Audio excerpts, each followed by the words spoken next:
ساربانا مہربانا راہیا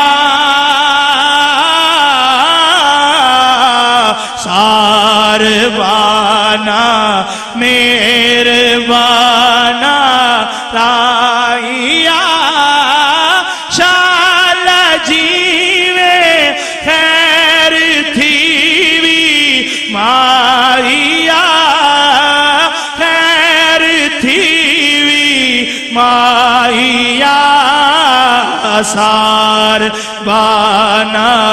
مہربانا راہیا ساربانا مہربانا راہیا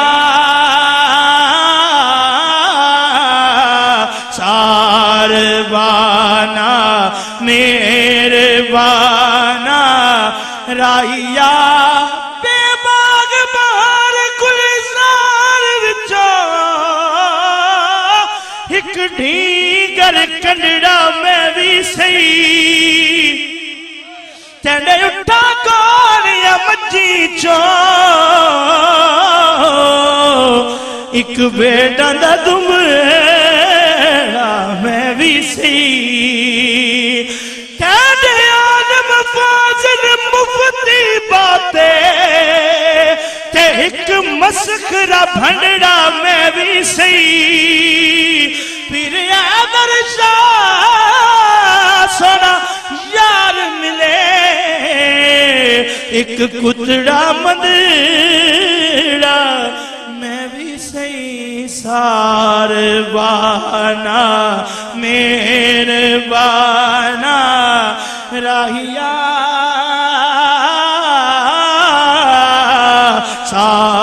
ساربانا مہربانا راہیا بے باغ بہار گلزار وچوں ایک ڈھینگر کنڈڑا میں بھی سہی وہ تنے اٹھا گوڑیا مجھی چوں ایک بھیٹا دا دمڑا میں بھی سہی ایک بیٹا دا دمڑا میں بھی سہی تینے عالم فاضل مفتی باتیں تے ایک مسخرہ بھنڈڑا میں بھی سہی پھر عیدر شاہ سونا یار ملے ایک کتڑا مندڑا میں بھی سہی ساربانا مہربانا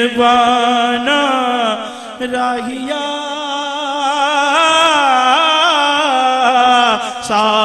ساربانا مہربانا راہیا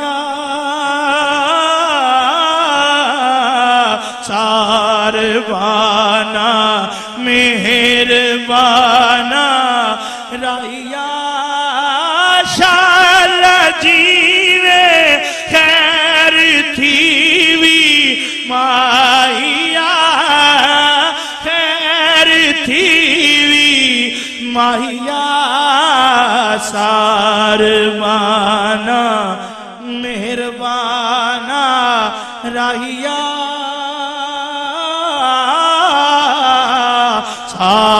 ساربانا مہربانا راہیا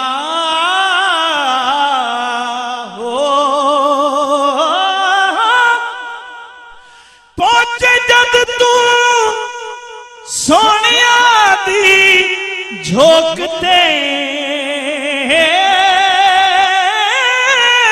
پہنچے جد تو سونیا دی جھوکتے خیر ہوئی انہوں ذرا روکتے مینو ذرا روکتے آکھی ساروانا مہربانا راہیا ساروانا مہربانا راہیا ساروانا مہربانا راہیا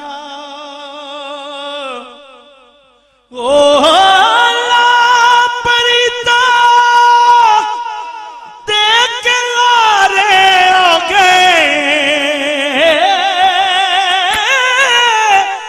لا پریتا دیکھ لارے ہو گئے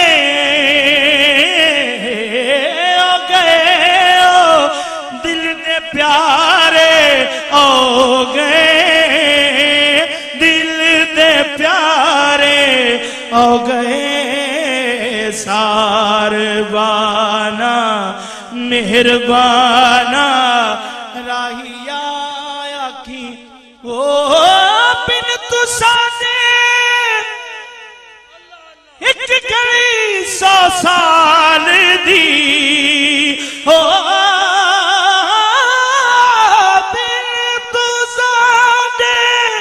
ایک گھڑی 100 سال دی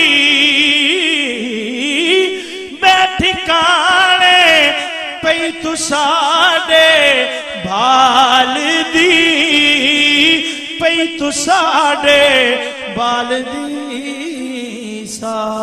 ساروانا مہربانا راہیا بن تو ساڈے ایک گھڑی 100 سال دی بیٹھ ٹھکانے پئی تو ساڑے بھال دی آگے کیا فرماتے ہیں کہ بال دی دیوے پئی خنقاہتے بال دی دیوے پئی خنقاہتے ویکھا ڈولینا رامتے ڈولینا رامتے ساروانا مہربانا راہیا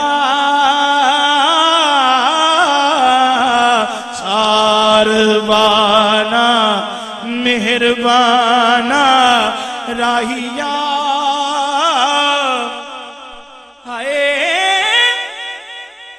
ایک وچھوڑا دوجے تانے جگ دے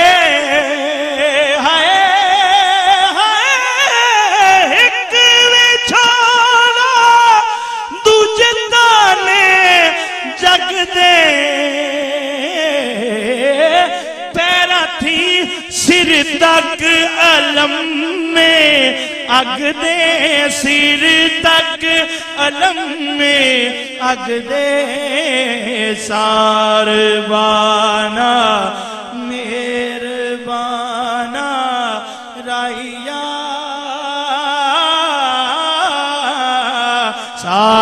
ساروانا مہربانا راہیا شالا جیوے خیر تھیوی ماہیا خیر تھیوی ماہیا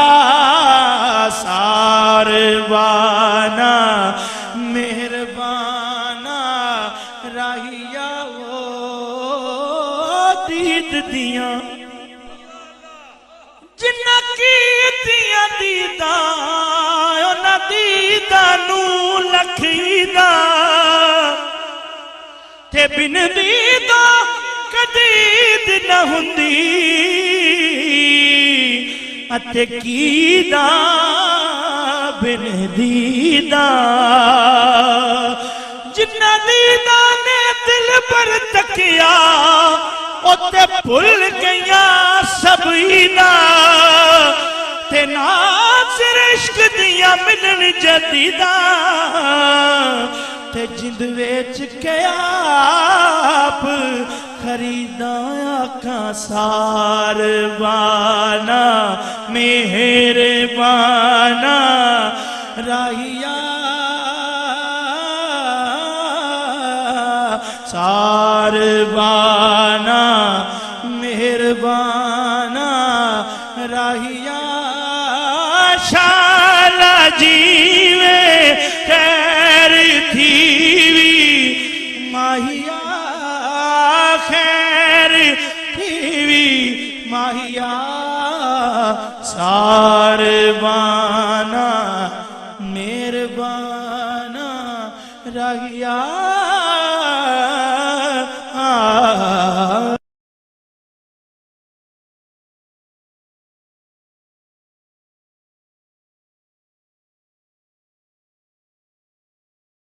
توبہ ہے. آپ فرمائے اس کو یسرب بدلو. یسرب کا معنی ہوتا ہے بیماریوں کی جگہ. وہ ایک زمانہ تھا, وہ ایک دور تھا, وہاں کی آب و ہوا ایسی تھی کہ باہر سے جو مسافر آتا اس کو بیماری لگ جاتی تھی. حضور صلی اللہ علیہ وسلم کے ساتھ وجد فرما کر جب صحابہ کرام آئے تو ان کو بھی کچھ تکلیف لاحق ہوئی, کچھ بیماریاں لاحق ہوئی. حضور آقا حبیب نبی علیہ السلام کا دعا فرمائے, اے اللہ میرے شہر کو, میرے مدینہ کو پاک کر دے. نبی مکرم علیہ السلام کے دعا کے صدقے میں رب نے آب و ہوا اور خاک مٹی کو پاک کر دیا. لہذا اس کے بعد مدینہ پاک کو یثرب کہنا گناہ قرار پا گیا. وہ زمانہ تھا جب اس کو یثرب کہا جاتا تھا. حضرت ہاشم کی شادی وہاں ایک نہایت معزز, نہایت بااخلاق ایک خاتون سے ہوئی اور انہی سے ایک بیٹا پیدا ہوا. مورخین نے یہ سیرت نگاروں نے یہ بات بھی لکھی کہ یہ شرط طے ہوئی تھی کہ جب اس خاتون کے بچہ ہوگا تو بچے کی ولادت مکہ میں نہیں ہوگی بلکہ یہ اپنے میکے آئے گی, یعنی یثرب میں, اور وہاں اس کی بچے کی ولادت ہوگی. تو اس طرح سے حضرت ہاشم کے صاحبزادے پیدا ہوئے, جبکہ آپ کی زوجہ محترمہ یثرب میں تھی جو زمانے میں یثرب کہلاتا تھا. ان کا نام شیبہ تھا یا عامر تھا. عامر بھی کہا گیا, شیبہ بھی ان کو کہا گیا. پھر حضور نبی مکرم علیہ السلام کا نور پاک ان کو منتقل ہوا اور آپ بعد میں عبد المطلب کے نام سے مشہور و معروف ہوئے, اور آج ہر جگہ پر عبد المطلب ہی کے نام سے آپ معروف ہیں. ان کو شیبۃ الحمد بھی کہا جاتا تھا.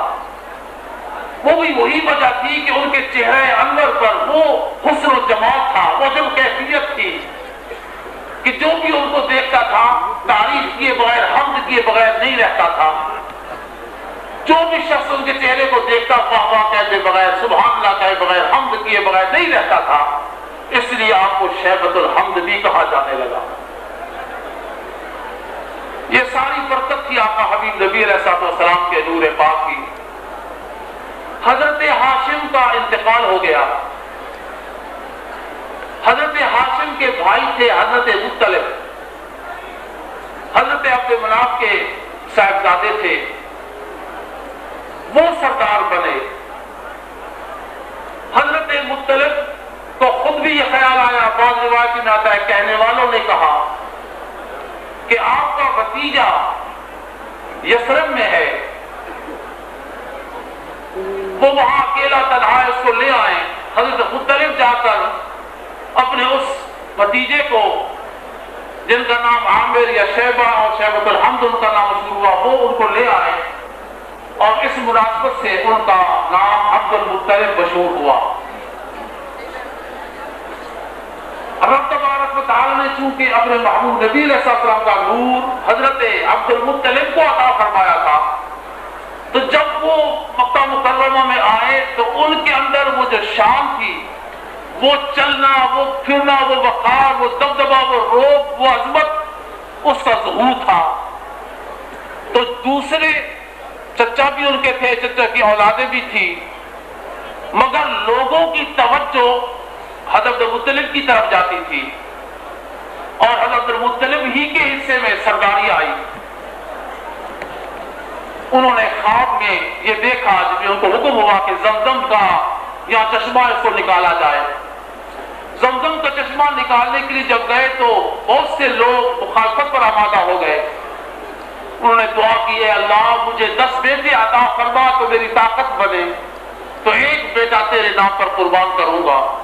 اللہ نے دعا قبول فرمائی، 10 بیٹے عطا کیے. جب وہ جوان ہو گئے تو پھر خواب میں حکم ملا کہ قربانی دو. قرآن اندازی کی تو حضرت عبداللہ کے نام قرآن نکلا جو حضرت عبد المطلب کے صاحبزادے تھے. مگر چونکہ نبی مکرم علیہ السلام کا نور پاک حضرت عبداللہ کو منتقل ہوا تھا تو ان کے چہرے حضرت میں وہ خاص حسن و جمال اور خاص کشش کی کیفیت ہوتی تھی.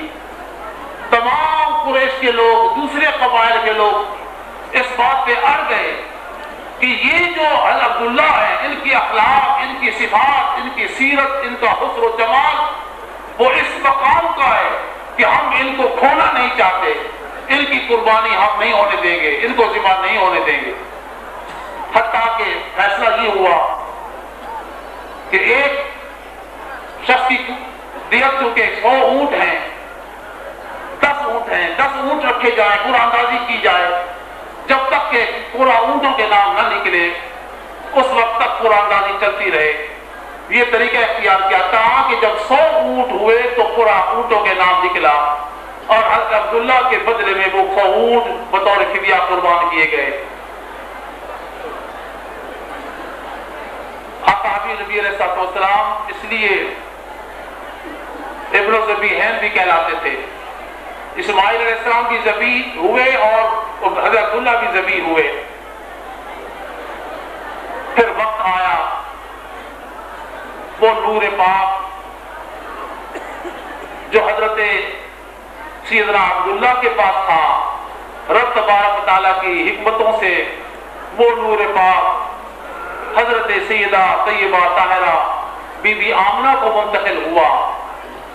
یہاں پر سیرت نگاروں نے تفصیل کے ساتھ یہ بات لکھی ہے کہ جب نور محمد مصطفیٰ صلی اللہ علیہ وسلم حضرت سیدہ بی بی آمنہ کو منتقل ہوا تو رب تبارک و تعالیٰ کی طرف سے آسمانوں میں، زمینوں میں، سمندروں کے اندر تمام مخلوقات میں اعلان کرا دیا گیا کہ تمام مخلوقات تیاری کرو، وہ میرا محبوب نبی علیہ السلام اس کی ولادت باسعادت کا زمانہ قریب آ رہا ہے. کہا جاتا ہے کہ مکہ مکرمہ میں کئی سال سے ٹاٹ پڑا ہوا تھا، بارشیں بند ہو چکی تھی، دور دور تک سبزہ نظر نہیں آتا تھا. حضور نبی مکرم علیہ السلام کا نور پاک جب سیدہ طیبہ طاہرہ بی بی آمنہ کو منتقل ہوا تو ان کی برکتوں سے پورے عرب کے اندر خصوصی بارشوں کا نزول ہوا، سبزہ ہی سبزہ ہوا، درختوں پر پھول اور پھل آنے لگے، ہر طرف ثمرات پھیلنے لگے. حضرات محترم، گویا یہ اہتمام شروع ہوا، جنتوں کو سجایا جا رہا ہے، جنتوں کے دروازے کھولے جا رہے ہیں، ملائکہ کی تیاریاں ہو رہی ہیں، خصوصی مسندیں لگائی جا رہی ہیں، عرش کو سجایا جا رہا ہے، تمام زمین کی جو مخلوقات ہے اس کو کہا جا رہا ہے کہ تیاریاں کرو. حتیٰ کہ سمندر کی مخلوقات میں بھی اعلانات کیے رب اپنی قدرت سے کہ وہ محبوب نبی علیہ السلام کی ولادت باسعادت کا زمانہ قریب آ رہا ہے. حتیٰ کہ تھوڑا وقت گزرا، حضرت عبداللہ کی وفات ہو گئی اور پھر وقت آیا ابرہہ نے کعبے کو گرانے کے لیے لشکر کشی کی، ہاتھیوں کا لشکر لے کر آیا. کہا جاتا ہے کہ حضرت عبد المطلب جب ابرہہ سے ملنے گئے تو ابرہہ مجبور ہو گیا، اپنے تخت سے اٹھ کر نیچے آ کر بیٹھ گیا. حضرت عبد المطلب کے اندر جو شان تھی، جو عظمت تھی، جو روح تھا، اس نے سوچا کہ میں اس سے مروب ہو گیا تو کام کیسے چلے گا؟ تو کہا ان کو مرغوب کرنا ہے تو کہا میرے ہاتھیوں کا لشکر ان کو دکھایا جائے۔ وہ ہاتھی ابرہہ کو سجدہ کرتے تھے، ان میں ایک بڑا ہاتھی تھا سفید رنگ کا جس کو بڑا عظیم اور مقدس مانا جاتا تھا، اور وہ سجدہ ابرہہ کو نہیں کرتا تھا۔ جب حضرت عبد المطلب کے سامنے لائے گئے وہ ہاتھی، وہ تو ابرہہ کو سجدہ کرتے تھے، مگر جس ہاتھی نے بھی حضرت عبد المطلب کو دیکھا، حضرت عبد المطلب کے سامنے سر و سجود ہو گیا۔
یا